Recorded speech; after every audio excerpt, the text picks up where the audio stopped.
Welcome to Films and Stuff with your hosts, Pete Mitchell and Ethan Hunt.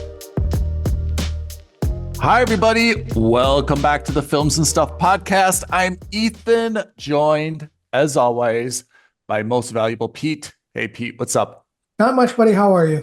It is the weekend, which means it is time for the stream or skip segment. I know the drill. You know the drill. Regular listeners know the drill. New listeners may not. So please, Pete, if you will, give the quick rundown of the rules and regulations of our stream or skip segment. All right. Ethan and I have prepared lists of TV shows for each other to watch. Every week, we randomly assign each other one of those shows.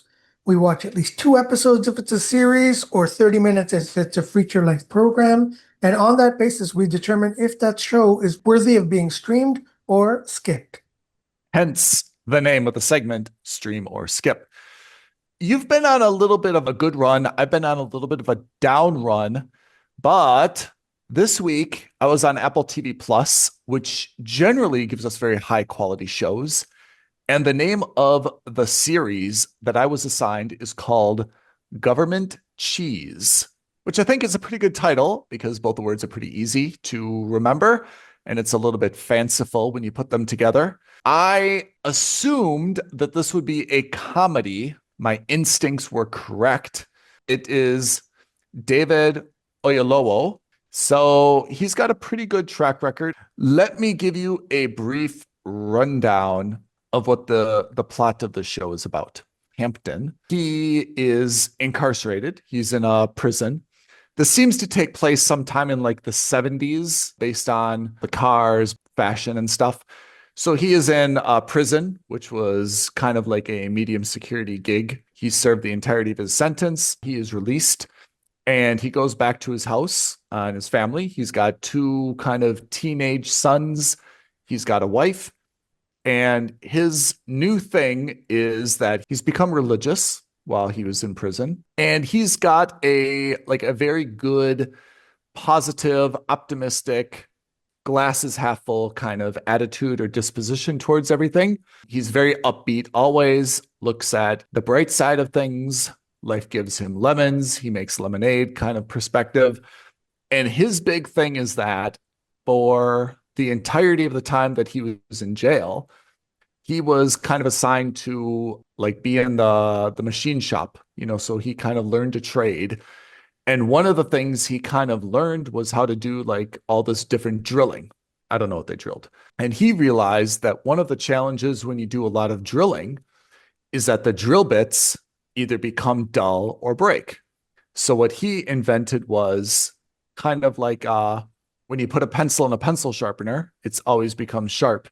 He kind of created a drill bit that was self-sharpening. It's not intended to be kind of like a realistic invention. It's obviously part of the show. But his thing is the self-sharpening drill bit. He's created this himself. And when he's out of jail, he's got the belief that he's going to sell this. It's going to make him a lot of money. He'll take care of his family and so forth. So that's his big thing. So the first 3 episodes show him getting out of jail, being reunited with the family, taking the initial steps to kind of create his prototype product, which he calls the magic bit. And he's basically just kind of going around all these different adventures, trying to sell his product, trying to get like a small business loan, trying to keep his wife happy, trying to reconnect with his sons. We learned that he's also got a debt from prison. It's not entirely clear why yet. So he's just kind of balancing a lot of different like dramas at the same time, all keeping a very upbeat, positive disposition or attitude. So the show is pleasant to watch. Even though I describe him as upbeat and like optimistic, it's not like a Ted Lasso kind of thing. It's more of a just always smiling or, oh, don't worry about it. Or, he just kind of jumps from challenge to challenge, but in a good way. But it doesn't come across the same as kind of like a Ted Lasso type of unwavering optimism or disposition. The name Government Cheese comes from the idea that I believe it was his mother who was known for always kind of making the best out of things. And it was said that she could make like the most delicious sandwich, just based on like government cheese, right? So basically like subsidized cheese or the cheese you'd get like in a public school cafeteria or something. So that's kind of where it is. And it kind of refers to him, looking on the bright side of things or being optimistic or something like that. This is a pleasant show to watch, or to use a negative, it's not an unpleasant show to watch, but there's not really a hook to it that like captivates me. It's not like a Breaking Bad kind of, they're hopping from overcoming challenge to overcoming challenge. That's kind of what Breaking Bad is, right? It's one problem leads to another problem, and we see how they get out of them. It's also not a comedy. Like there's a comedic element to it, but nothing that really made me laugh out loud. Like both of his kids are kind of, let's call them quirky. One aspires to be a pole vaulter. The other's kind of like always wearing a cowboy hat. Like you can tell that they're trying to be quirky, but it's nothing that's like really hitting and super funny. Problem I had with this show, and maybe I'll say the positives first. Very well cast, very well acted. Production quality is good. I love the kind of 70s decor. It seems very authentic in terms of everything from dishware to telephones to cars and stuff like that. I like the guy, but there's no hook in this to kind of keep me watching. It's not funny. The drama is not really dramatic enough. It's not a mystery. It's not a thriller. There's just not I think a thing about it to like kind of keep me watching. I mean, it's about kind of hopping around, again, trying to sell his drill or his self-sharpening drill bit, which is not like super compelling. The issues between him and his wife trying to reconcile, not really a drama.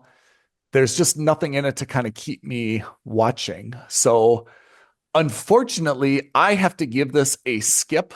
It's really not close to being even a mooch, which kind of tracks with the IMDb rating of 6.4.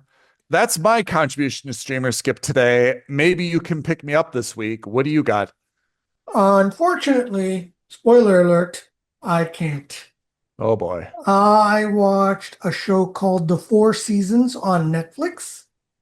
Okay. Now, it stars most famously Domingo Coleman, Tina Fey, and Steve Carell. I mean, that's an all-star. Pretty Not good just cast. all-star. That's like a Hall of Fame cast. Yeah, pretty good cast. And based on that casting of Tina Fey and Steve Carell, I thought it would be a comedy, but it is not. Huh. It's called The Four Seasons. I believe it's an adaptation of a novel. It's basically a story about three couples. Domingo Coleman is in a gay relationship with his Italian partner. Tina Fey is with Will Forte. And Steve Carell is in a third relationship, also with someone famous, but her name escapes me now. Okay. And they meet every year. They're close friends. All three couples are good friends. They meet and go on vacations together. They're that kind of family friends. Okay. And the show starts, it's called The Four Seasons because every couple episodes is based on a new season. So the first season, I believe, is spring. They do a vacation getaway at Steve Carell's house. So all the three couples are there together.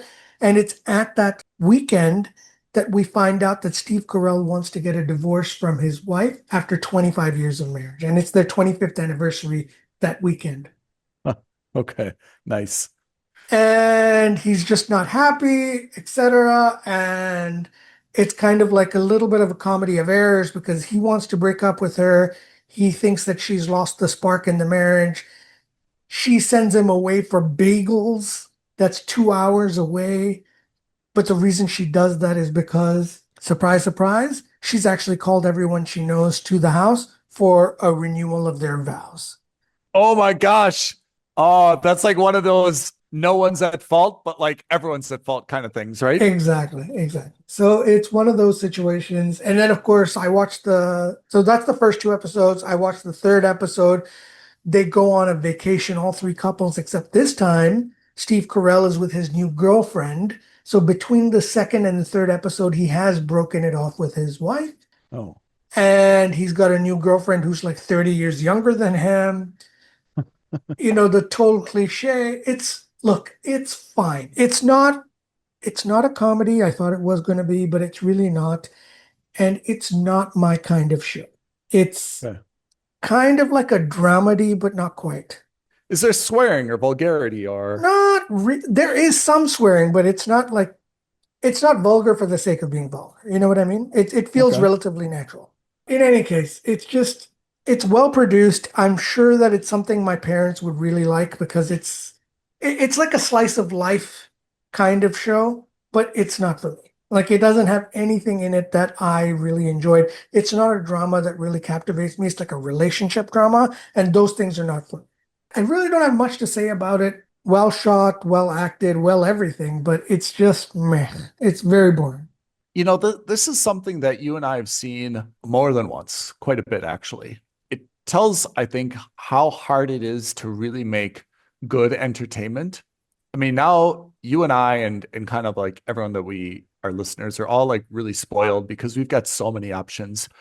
If you look back 10 years, 20 years, 40 years, when there are kind of like three network channels, all you had to do was make kind of like a show that was coherent and it would automatically have viewers, right? If you Right. like think back to all the sitcoms or soap operas or, evening like dramas. And now I think that the bar is so high, which is a good thing, that even if you make a very, very good show that's well cast, properly budgeted, technically good, that if it doesn't have kind of the right cadence or the right tone, or like I talked about earlier, like a hook to draw you in, it's viewed as kind of like a disappointment, you know? Yeah. And I think that's what we're seeing now, which is it's not just enough to make a really good show. It needs to have like this emotional element or kind of like a compelling plot.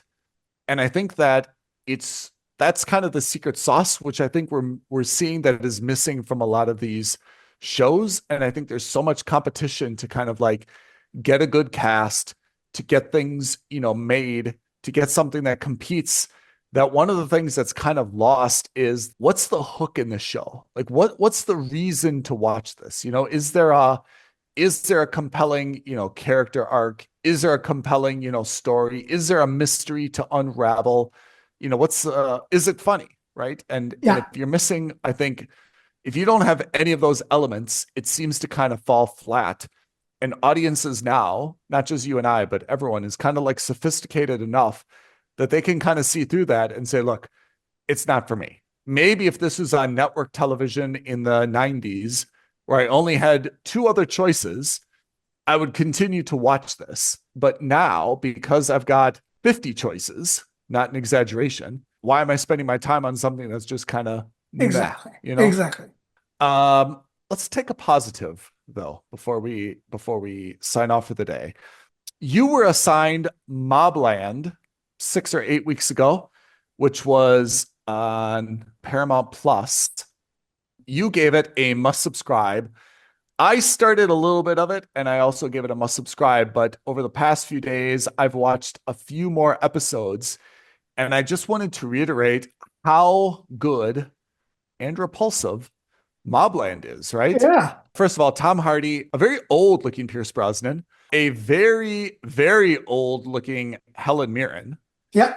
but the rest of the cast, Patty Considine, which was the guy on House of the Dragon, right? That's right. It's a great cast. And as repulsive as the story is, because it's London gangsters and a lot of threatening stuff and killy stuff and overall like bad behavior, but it's a very, very compelling show. I think because it kind of humanizes. I think the best gangster shows, and I think maybe The Sopranos started this, is things that kind of humanize the gangsters, right?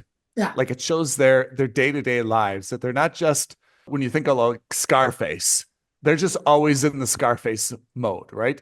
You never really show the guy kind of like getting groceries or dealing with kids or dealing with problems, right? I mean, he was always in a Scarface mode. This is showing a little bit more of like the personal life, the family life, all the other issues. Again, repulsive in terms of the violence, the ugliness, but very, very compelling show with Hardy, Pierce Brosnan. on Paramount Plus. So I just wanted to make that reiterated plug for it. So Pete, that is, I guess, a wrap on Stream or Skip for this week. But before we sign off, what have we assigned each other for next week? All right. The random number generator has spoken, and next week you're going to be on Amazon. You are watching The House of David.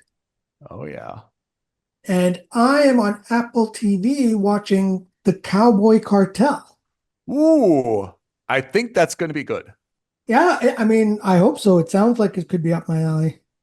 So we've got our assignments for next week. But Pete, before we sign off, give our listeners our social media, YouTube credits so they can add, they can ring the bell, they can like, they can disagree, they can make recommendations so that we've got more to talk about next week. All right. Let us know what you think of The Four Seasons and Government Cheese. Let us know if you've got any additions that we should be adding to our streamer skip list. You can DM us on Instagram at Films and Stuff Podcast. But of course, the best thing to do, like this video, leave a comment below, hit the bell, and subscribe to our channel. Pete could not have said it better myself.